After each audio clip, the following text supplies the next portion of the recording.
Sup, my name is Weird for the TheYugiohCouncil. I've been promising for weeks that next meta was coming back. Well, here it is, and here we go.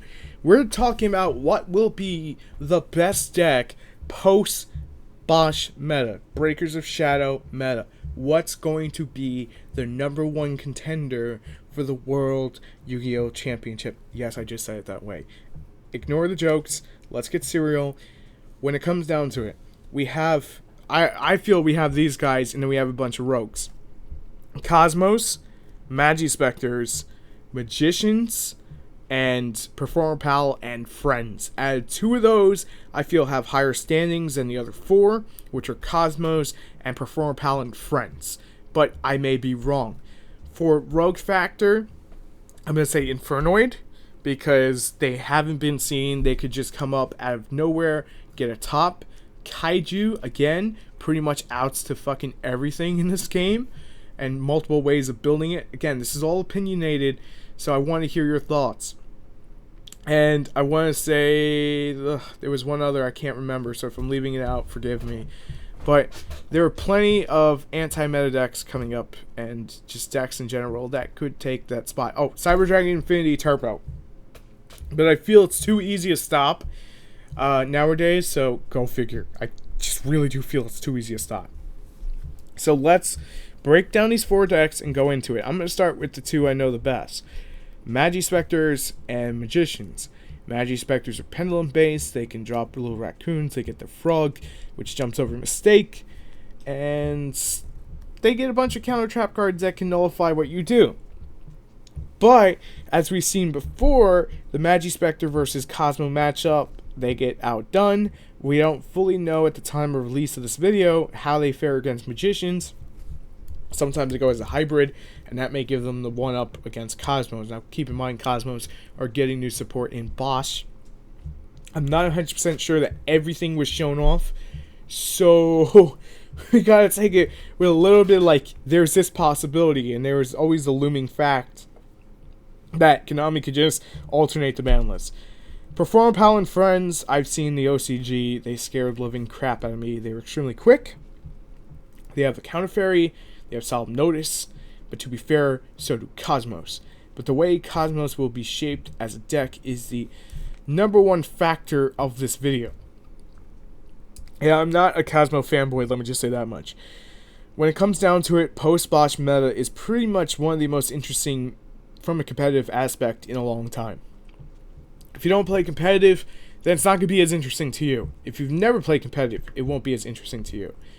I believe this is the set where Twin Twister is released. Someone correct me if I'm wrong. I'll probably pull it up on my screen to make sure. So we'll get to that in a second. But when it comes down to it, Cosmos are just the #1 factor. We don't know how exactly, and yes, Twin Twister's in the set. We don't know exactly how they will fare against Performer Pal and Friends. Now, I'm not putting down Magicians and Magispectors quite just yet. I'm not putting them Rogue downs just quite yet. The TCG is pretty creative with what they come up with, and we'll have to see how they come up with Cosmos, new versions and whatnot, and take it from there. And I know there's a lot of testing going on right now, but before we got the newer support, a lot of people were saying that Performer Pal and Friends were the best deck because they outdid Cosmos, they outpaced them wherever it was. But that was before we saw Twin Twister, right? I want to say it's before we saw Twin Twister. So to be fair, there's a lot of factors there that we'll have to see how they pan out. So, Performer Pal and Friends typically like to use Vector Pendulum, which will nullify the Magician's effects to actually pop stuff on the field, which keeps their stuff safe.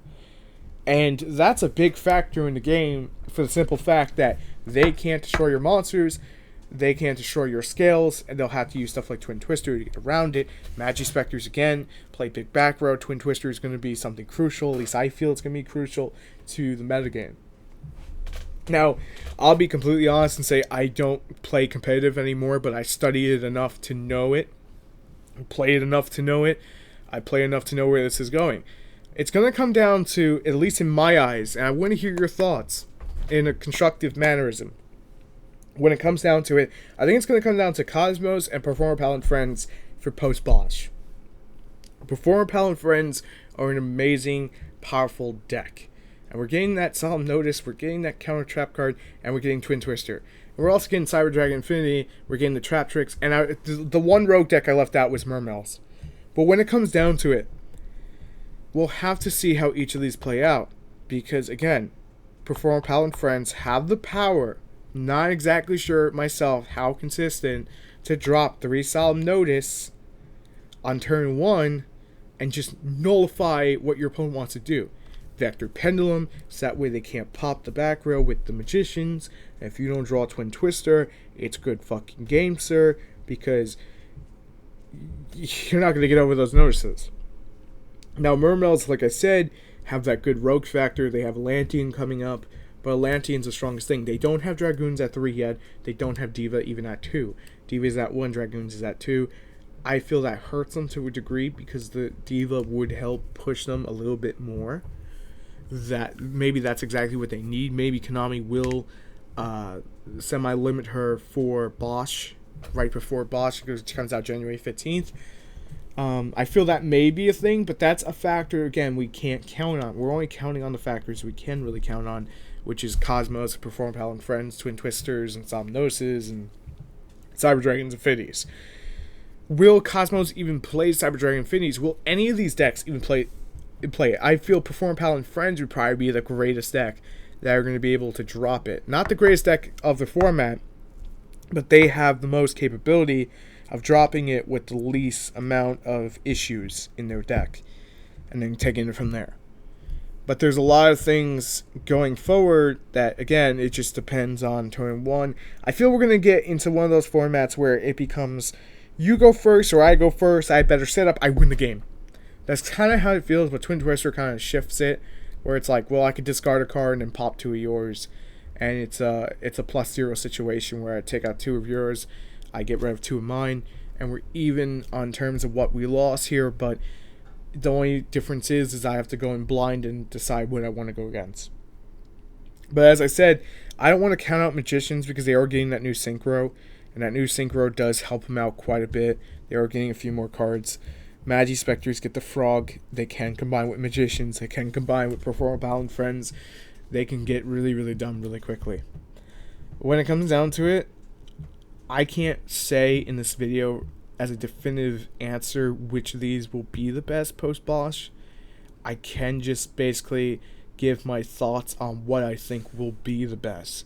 I think matchup-wise, Cosmos will have it across the board, depending on builds, depending on the playership, depending on how many people pick up the deck and run with it. Performer Pal and Friends does seem the strongest right off the bat for overall matchups. But the Cosmos versus Performer Pal and Friends matchup is what's ultimately going to be deciding that whole factor.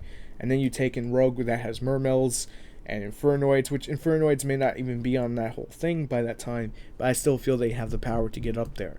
It's just that Infernoids lose resources really quick and they can't hold the grind game. At least that's from what I've seen. They can't really hold a grind game unless they have a complete setup.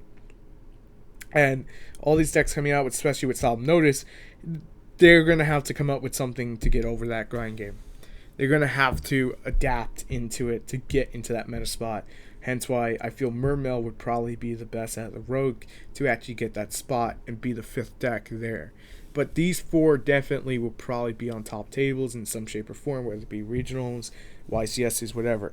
I don't feel we're going to get a 1-deck format for quite a long time. I feel it's going to be ever shifting. Well, let's see where it takes from there. But these are just my thoughts. I want to hear yours, obviously, in the comments below about Cosmos, about Magi Spectres, about Magicians, about Performer Pal and Friends. And one other thing I do want to talk about before we leave off on this video, Archfiend-centric seems like one of those things that will just randomly pop up and take care of some issues in Performer Pal and Friends. You know, they'll take care of some back row. That with Twin Twister, it's going to get really dumb really quickly. So, real quick, if you're playing a big back row deck, it's going to be an uphill battle between Twin Twisters, MSTs, Archfiend-centrics. It's going to be all running around over the next couple of weeks. We'll have to see how it plays out. Solemn Notice is going to be a big factor too. If Solemn Notice isn't a big factor, then I don't know what Yu-Gi-Oh! Is anymore. Wavering Eyes is going to be hilarious when it goes off in these meta decks. But I feel anything under these meta decks, it's going to be an uphill battle to get up there. But hey, that's why we have the fun factor, you know what I mean? But anyway, that's it for the next meta. Let me know what you think down below. Me personally, I'm going to go with Perform Pal and Friends, as I still feel they have the matchup over Cosmos. Again, my opinion, we'll have to see how it plays out, because when it comes down to it, it's ultimately the players. Now, the reason Monarchs are not involved on here, because I said post-Bosch. Post-Bosch being January 15th, 16th, and the Monarchs come out about 2 weeks after. So we can't really count Monarchs into this formula quite just yet. So thanks for watching.